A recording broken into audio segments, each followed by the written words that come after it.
સોમનાથના પ્રભાસ પાટણમાં કાલભૈરવ જયંતીની ધાર્મિક ઉપાસના અને પૂજન તથા યજ્ઞથી કરવામાં આવી હતી। પ્રભાસ પાટણના પાટચકલા ખાતે આવેલા પ્રાચીન કાળ ભૈરવ સ્થાને આજે સવારથી દર્શનાર્થીઓ ઉમટ્યા હતા। સાંજે 4 વાગ્યાથી હોમાત્મક લઘુરુદ્ર યોજાયો હતો, જેમાં 14 થી 15 પંડિતોએ દેવ મંત્રોચ્ચાર સાથે યજ્ઞ વિધિ કરવામાં આવી હતી। છેલ્લા 50 વર્ષથી યજમાન પદે પ્રભાસ પાટણના સોમપુરા બ્રહ્મ સમાજના ઋષિ રમણીકભાઈ એ સેવાઓ આપી રહ્યા છે અને સોમપુરા બ્રહ્મ સમાજના પંડિત ચેતન દવેએ જણાવ્યું હતું કે ભૈરવ અષ્ટમીના આજના પાવનકારી દિવસે ભગવાન સોમનાથ અને ભગવાન કાળભૈરવ વિશ્વના બધા જ જીવાત્માઓનું કલ્યાણ કરે તેવી પ્રાર્થના કરવામાં આવી હતી।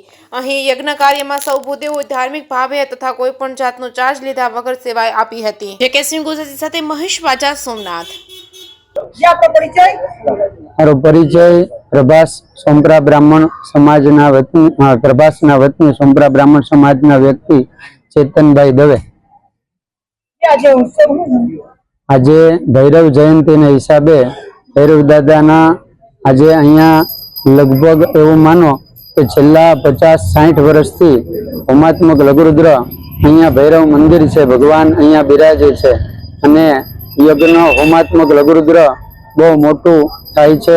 આ ઉત્સવમાં સમાજના બધા વ્યક્તિઓ અને તેના સેવક તરીકે ઘણા વર્ષોથી જે યજમાન પદે છે શ્રી શિરીષભાઈ રમણીકભાઈ પ્રચક, તે યજમાન પદે દર વર્ષે એ જ હોય છે અને આ યજ્ઞ છે એ સરસ રીતે સંપન્ન બધા ભૂદેવો પોતપોતાની યથેચ્છ સેવા કરી અને યજ્ઞ કરે છે અને ભૈરવ દાદાની જયંતિને ઉજવે છે। આજે પણ ભૈરવ અષ્ટમી ગણવામાં આવે એટલે આજે ભૈરવ દાદાનો મોટામાં મોટો દિવસ કહેવાય અને આ દિવસ છે એ ભગવાન સોમનાથ દાદા અને ભૈરવ દાદા બધા જ જીવાત્માઓ ઉપર આ વિશ્વના કલ્યાણ અર્થે આ કર્મ કરીએ છીએ અને આ યજ્ઞ સંપન્ન થાય ત્યારે વિશ્વનું કલ્યાણ થાય એવી જ યજમાનની અને ભૂદેવોની બધાની એક ઈચ્છા છે અને આ પ્રાર્થના રૂપે કરીએ છીએ।